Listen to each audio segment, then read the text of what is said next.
కడప జిల్లా బద్వేల్ పట్టణంలో తొట్టిగారిపల్లె ప్రాథమిక ఆరోగ్య కేంద్రం నందు కమ్యూనిటీ హెల్త్ ఆఫీసర్లు నిరసన కార్యక్రమాన్ని చేపట్టారు. తిప్పనపల్లె కమ్యూనిటీ హెల్త్ ఆఫీసర్ సాక్షి ప్రభావతి మాట్లాడుతూ రాష్ట్ర వ్యాప్తంగా కమ్యూనిటీ హెల్త్ ఆఫీసర్లు నిరసన వ్యక్తం చేస్తున్న కార్యక్రమంలో భాగంగా తొట్టిగారిపల్లె పీహెచ్సీలో నిరసన వ్యక్తం చేశారు.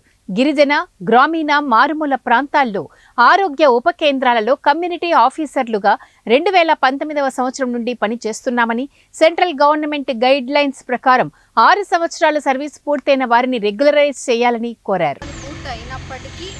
ఇప్పటికీ కూడా మేమందరము గ్రామీణ, మారుమూల, గిరిజన ప్రాంతాల్లో నివసించే గ్రామీణ ప్రజలకు వైద్య సహకారం అందించడానికి మేము అక్కడ ఉంటాము. అక్కడ ప్రతిరోజు ఓపీ జరుగుతుంది. గర్భవతులు కానీ, బాలింతలకు కానీ ప్రసూతి సంరక్షణ అన్ని సహకారాలు అక్కడ అందుతాయి.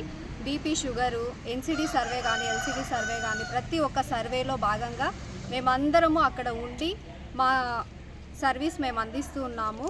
ఈ సర్వీస్లో భాగంగా మేము 6 సంవత్సరాలు పూర్తి అయినప్పటికీ గవర్నమెంట్ ఆఫ్ ఇండియా గైడ్లైన్స్ ప్రకారం మమ్మల్ని రెగ్యులరైజ్ చేయాలని గైడ్లైన్స్ ఇచ్చింది. అయినప్పటికీ 6 సంవత్సరాలు పూర్తి అయినప్పటికీ కూడా ఇప్పటికీ మమ్మల్ని ఎవరూ రెగ్యులరైజ్ చేయలేదు.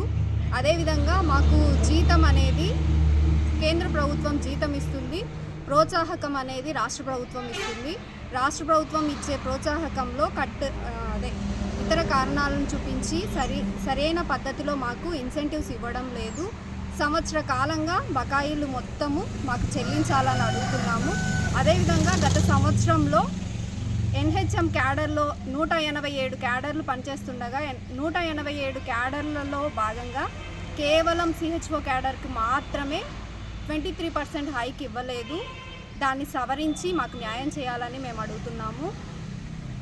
అదేవిధంగా ఇన్సెంటివ్, జీతము అనే వేర్వేరు కారణాలు ఏం లేకుండా ఫిక్స్డ్ పే, మాకు నెలకు జీతం ఇంత అనేది ఫిక్స్డ్ చేసి మాకు ఈ అదనపు ప్రోత్సాహం అనేది గత 2 సంవత్సరాలుగా మాకు శాలరీతో పాటు కలిపి ఇవ్వకుండా వాళ్లకు ఫండ్స్ రావడం లేదు అనేసి ఎప్పుడు పడితే అప్పుడు ఇవ్వడము, అందులో కూడా సగానికి సగం వేరే ఇతర కారణాలన్నీ చెప్పి సగానికి సగం కట్ చేయడము, ఇలాంటి ప్రాబ్లమ్స్ అన్నీ చేయడం వల్ల మేము చాలా ఫైనాన్షియల్ సిచ్యువేషన్స్ ఎదుర్కొంటున్నాము.